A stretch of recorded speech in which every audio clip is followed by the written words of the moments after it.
मधुबन के बाबा, मधुबन के बाबा मुरली वाले, आपका क्या कहना, आपका क्या कहना। ओम शांति। आज 20 सितंबर 2023 के साकार मधुर महावाक्य हैं। आज मीठे मीठे बाप दादा बोले, मीठे बच्चे, तुम्हें पुरुषार्थ कर एयर कंडीशन की टिकट खरीद करनी है। एयर कंडीशन टिकट लेना अर्थात माया की गर्म हवा अथवा वार से सेफ रहना। बाबा ने कहा, मीठे बच्चे, तुम्हें पुरुषार्थ कर एयर कंडीशन की टिकट खरीद करनी है। एयर कंडीशन टिकट लेना अर्थात माया की गर्म हवा अथवा वार से सेफ रहना। बाबा ने आज प्रश्न पूछा कि तुम बच्चों को महाविनाश का दुख होगा या नहीं, इसका पाप किस पर चढ़ता है। और उत्तर में बाबा ने समझाया कि तुम्हें इस महाविनाश का दुख हो ही नहीं सकता, क्योंकि तुम तो फरिश्ता बनते हो। तुमको नॉलेज है कि अब सभी आत्माओं को मच्छरों सदृश वापस घर जाना है। तुम्हें किसी की मौत पर दुख नहीं होता, क्योंकि तुम साक्षी हो, देखते हो। तुम जानते हो आत्मा तो सदा अमर है। इस विनाश का पाप किसी पर भी नहीं लगता। यह तो जैसे लड़ाई का यज्ञ रचा हुआ है, सभी लड़ मर कर घर वापस जाएंगे। यह भी ड्रामा की भावी है। मुरली का गीत है, महफिल में जल उठी क्षमा परवाने के लिए। ओम शांति। बच्चों ने एक लाइन गीत की सुनी। यह महफिल है किसकी? ज्ञान सागर की, जिसको फिर मनुष्य इंद्र की महफिल कहते हैं, इंद्र सभा। बहुत मनुष्य समझते हैं इंद्र पानी की वर्षा बरसाते हैं। बच्चे समझते हैं कि ये ज्ञान सागर परमपिता परमात्मा की सभा है, इसमें परवाने बैठे हैं।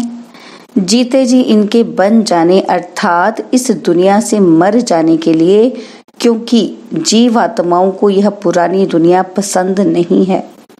इसमें सब एक दो से लड़ते रहते हैं। बाप कहते हैं मैं स्वर्ग स्थापन करता हूँ, तो बच्चों में भी नंबरवार हैं। कोई पुखराज परी, कोई नीलम परी, नाम तो बहुत हैं। यह भेंट की हुई है। कोई बच्चे अच्छे सेंसिबल बन औरों की सर्विस में लग जाते हैं। सर्विस पर भी तत्पर कौन होंगे? जो क्षमा पर पूरा फिदा हुए होंगे। ये बहुत बड़ी महफिल है, तुम जानते हो। बाबा आत्माओं की महफिल में आया हुआ है, परंतु इनको जो अच्छी रीति जानते हैं वह इनके सम्मुख प्रैक्टिकल में है। इस समय कोटों में कोई ही जानते हैं। जो परवाने हैं वही जानेंगे। जो फिदा हो जाते हैं बाबा के बन जाते हैं। यह तो समझाया गया है, यह है जीते जी मरना। बाबा, मैं आपका हूँ। पहले हम आपके पास अशरीरी रहते हैं, फिर यहाँ आकर शरीर लेते हैं। बच्चों को जो भी ज्ञान मिलता है यह और कोई दे नहीं सकता, क्योंकि बाप को नहीं जानते। तुम बच्चों को परमपिता परमात्मा आकर पढ़ाते हैं। गाया हुआ है, सभी वेद शास्त्र आदि गीता के पत्ते हैं। सब मनुष्य मात्र इस मांडव में किसके पत्ते हैं? इस देवी देवता धर्म से ही सब निकले हैं। इसलिए तुम झाड़ के चित्र में देखेंगे कि शुरू में पत्ते नहीं हैं, पत्ते बाद में ही पैदा होते हैं, तो उन्हों को ऊपर दिखाया हुआ है। फाउंडेशन देवी देवता धर्म का है। पहले थुर एक होता है, फिर उनसे टाल टालियां निकलती हैं, फिर पत्ते। बच्चों की बुद्धि में है कि यह विराट मनुष्य सृष्टि के धर्मों का झाड़ है। आजकल की गवर्नमेंट धर्म को नहीं मानती। कहते हैं हम सब आपस में रह सकते हैं, परंतु आपस में ठक ठक कितनी है। आपस में चलती ही रहती है, लड़ाई आपस में चलती ही रहती है, जैसे कि लड़ाई का यज्ञ रचा हुआ है। कहाँ ना कहाँ लड़ते झगड़ते रहते हैं। यह भी ड्रामा में नूंद है। युक्ति ऐसी करते हैं कि आपस में लड़ मरे। आगे हिंदुस्तान पाकिस्तान अलग अलग थोड़ी था, सब इकट्ठे थे। गवर्नमेंट भी मजबूत थी, आपस में कोई लड़ नहीं सकते थे, क्योंकि ऊपर में बड़े बड़े नवाब होते थे।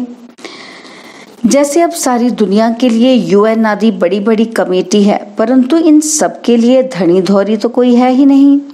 दो टुकड़े हो गए हैं, दुख वृद्धि को पाता ही रहता है, एक दो को मारते ही रहते हैं। ड्रामा में देखो कैसा राज है। एक दो से लड़ेंगे तो बाप पर थोड़ी पाप लगेगा। हम साक्षी हो देखते हैं, तुम जानते हो सब लड़कर खत्म ही हो जाने वाले हैं। कोई बड़ा आदमी मर जाता है तो 8-10 रोज उसके लिए थोड़ा बहुत कार्यक्रम चलता है, हॉलीडे आदि करते हैं। तुम्हारे लिए तो कुछ नहीं है, तुम तो फरिश्ता बन रहे हो, तुमको विनाश का भी दुख नहीं होता है। अब तो मच्छरों सदृश मरेंगे, फिर कौन किसको देखेंगे? यह राज तुम बच्चे ही जानते हो। नई दुनिया में रहने वाले तो बहुत फर्स्ट क्लास चाहिए। यहाँ कोई मरे तो तुमको थोड़ी दुख होगा, तुम तो साक्षी हो देखते हो। इसने जाकर दूसरा शरीर लिया अपना पार्ट बजाने के लिए।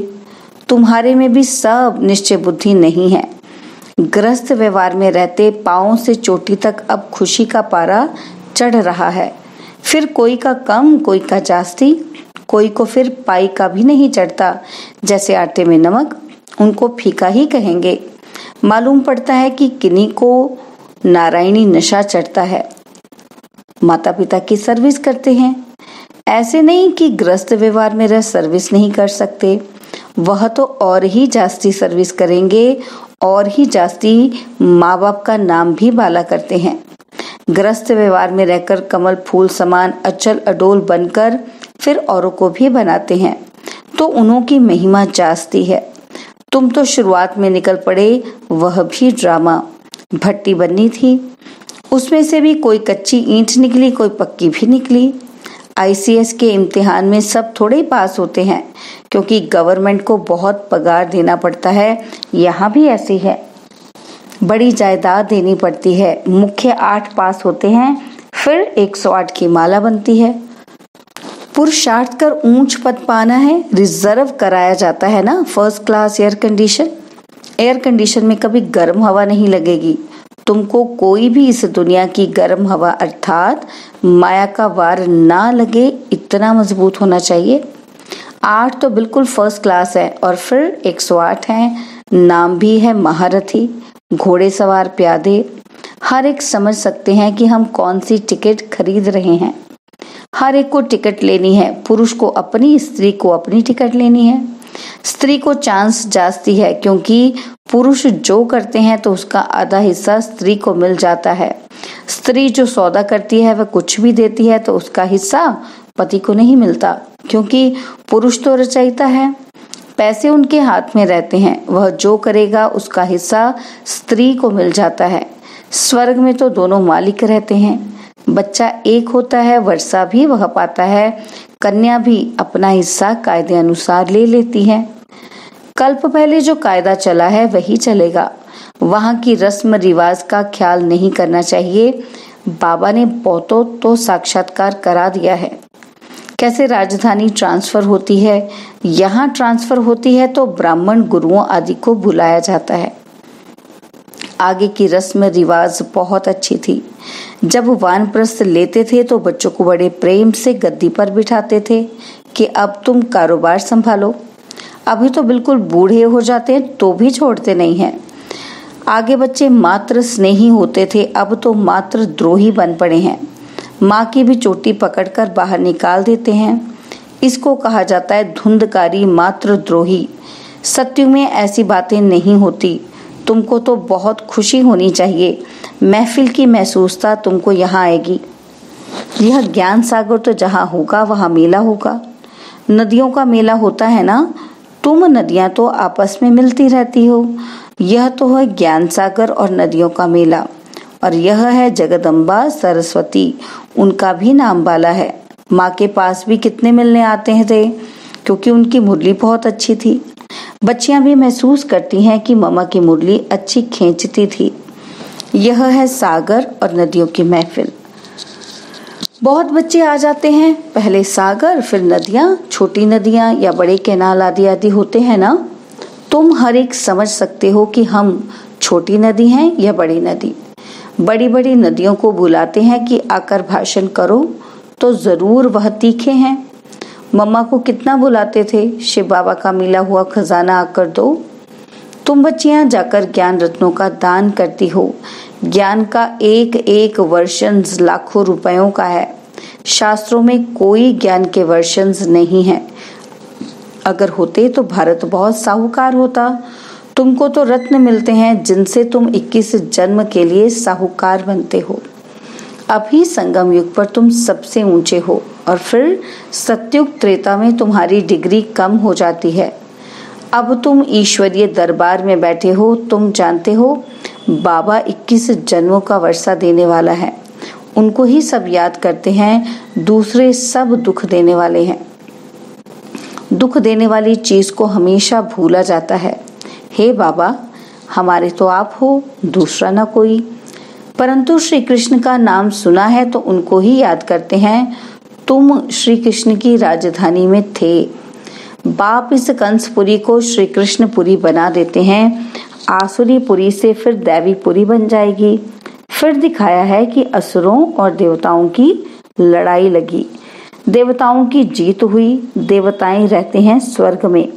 वास्तव में तुम्हारी लड़ाई है 5 विकारों से। अभी रामायण की बड़ी धुन लगेगी क्योंकि दशहरा आता है।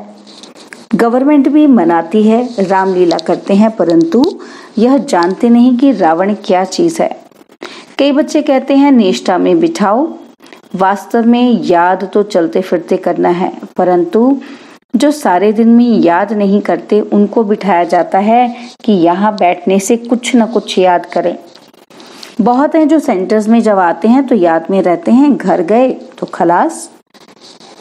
याद करने की प्रैक्टिस नहीं है। बुद्धि और तरफ भटकती रहती है। बच्चों को समझाया गया है कि आत्मा स्टार है, जिसको बिंदी भी कहते हैं।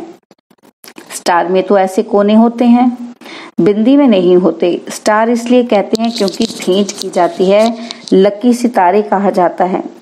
बिंदी रूप आत्मा में ज्ञान की चमक है। आत्मा बिंदी में सारा पाठ है। बाप कहते हैं मुझ बिंदी में यह पाठ है जो मैं भक्ति में बजाता आया हूँ। तुम बच्चों का सबसे जास्ती पाठ है क्योंकि तुम ऑलराउंड चक्र लगाते हो। तो चक्रवर्ती राजा भी तुम बनेंगे। दुख हो चाहे सुख हो, तुम ही पाते हो। मेरा पाठ तुम्हारे जितना नहीं है। मैं वानप्रस्थ में चला जाता हूँ। फिर भक्ति मार्ग में मेरी सर्विस शुरू होती है। याद भी करते हैं ड्रामा अनुसार। जिस जिस देवता की पूजा करते हैं साक्षात्कार फिर भी मैं कराता हूँ। यह ड्रामा में मेरा पार्ट है। वह समझते हैं कि हमको इनसे साक्षात्कार होता है, इनमें भी भगवान है। समझते हैं गणेश से साक्षात्कार हुआ तो गणेश में भी परमात्मा है। इससे ही सर्वव्यापी का ज्ञान उठा लिया है। और तुम सब बच्चे कहते हो कि हम सब बाबा को याद करते हैं, अर्थात सब में बाबा की याद है, तो इससे भी सर्वव्यापी समझ लेते हैं। बाप कहते हैं मेरी याद में भी सब नंबरवार पुरुषार्थ अनुसार रहते हैं। जितना जो याद करेंगे उतना विकर्म विनाश होंगे। बाकी आत्मा तो हर एक में अपनी अपनी व्यापक है। मैं कोई बच्चे में भी प्रवेश कर किसका भी कल्याण कर सकता हूँ, परंतु उन्होंने फिर उल्टा अर्थ कर दिया है। वह भी ड्रामा में नूंद है। ड्रामा अनुसार सबको पाठ मिला हुआ है। यह शास्त्र आदि बनाने का भी ड्रामा में पाठ है। बनाएंगे वही जिन्होंने आगे बनाए थे। गीता सुनाते हैं, फिर कल्प बाद ऐसे ही सुनाएंगे। तो अब बच्चों की महफिल में बाप बैठे हैं। जो मुझे जानते हैं मैं उन्हों के बीच में ही शोभता हूँ। बाकी जो जानते ही नहीं उस महफिल में बैठकर क्या करेंगे। तुम भाषण आदि करते हो तो बहुत आते हैं। उनकी क्षमा के साथ महफिल नहीं कहेंगे, क्षमा के साथ महफिल तो यहाँ है। कोई फिदा होते हैं, फिर और तरफ बुद्धि योग चला जाता है। जब तक संपूर्ण बने बुद्धि जाती है। कर्मातीत अवस्था, संपूर्ण निर्विकारी अवस्था अभी नहीं कह सकते, वह अंत में होगी और फिर यह पुराना शरीर छूट जाएगा। यह पुरानी खाल है। आत्मा इन पुरानी कर्मेंद्रियों से काम लेती है। अच्छा, मीठे मीठे सिकिलदे बच्चों प्रति माता पिता बाप दादा का याद, प्यार और गुड मॉर्निंग। रूहानी बाप की रूहानी बच्चों को नमस्ते। हम रूहानी बच्चों की रूहानी बाप दादाजी को दिलवा जान सिकवा प्रेम से नमस्ते। ओम शांति। प्यारे बाबा, मीठे बाबा, मेरे बाबा, शुक्रिया बाबा, शुक्रिया बाबा, शुक्रिया। धारणा के लिए मुख्य सार है। पहला पॉइंट है, शिव बाबा से मिला हुआ खजाना सभी को बांटना है। अविनाशी ज्ञान रत्नों का दान करके 21 जन्मों के लिए साहूकार बनना है। और सेकंड पॉइंट, अपनी अवस्था अचल अडोल बनानी है। ग्रस्त व्यवहार में रहते भी कमल फूल समान बन बाप का नाम वाला करना है। सर्विस में तत्पर रहना है। बाबा ने आज वरदान दिया कि संगम युग के इस नए युग में हर सेकंड नवीनता का अनुभव करने वाले फास्ट पुरुषार्थी भव। संगम युग के इस नए युग में हर सेकंड नवीनता का अनुभव करने वाले फास्ट पुरुषार्थी भव। संगम युग पर सब कुछ नया हो जाता है, इसलिए इसे नया युग भी कहते हैं। यहाँ उठना भी नया, बोलना भी नया, चलना भी नया। नया अर्थात अलौकिक। स्मृति में भी नवीनता आ गई, बातें भी नई, मिलना भी नया, देखना भी नया। देखेंगे तो आत्मा, आत्मा को देखेंगे, शरीर को नहीं। भाई भाई की दृष्टि से संपर्क में आएंगे, दैहिक संबंध से नहीं। ऐसे हर सेकंड अपने में नवीनता का अनुभव करना। जो एक सेकंड पहले अवस्था थी वह दूसरे सेकंड नहीं, उससे आगे हो, इसको ही फास्ट पुरुषार्थी कहा जाता है। स्लोगन है, परमात्मा प्यार द्वारा जीवन में सदा अतीन्द्रिय सुख व आनंद की अनुभूति करना ही सहज योग है। परमात्मा प्यार द्वारा जीवन में सदा अतीन्द्रिय सुख व आनंद की अनुभूति करना ही सहज योग है। ओम शांति। और अब यह एक बहुत अच्छी वीडियो भी जरूर देखें।